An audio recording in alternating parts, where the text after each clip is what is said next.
Hello, Bulls! Did you know some financial aid awards require you to accept them in student self-service? What awards need to be accepted? Loans and work study must be accepted. Loans must be accepted each semester. Work study must be accepted once a year. If you receive summer work study, it must be accepted before the summer semester begins. Grants and scholarships do not have to be accepted. They will be automatically accepted for you.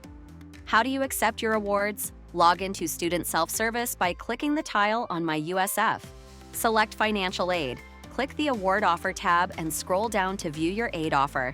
For each type of aid you are offered, there will be a link with more information about your awards. Please review it carefully.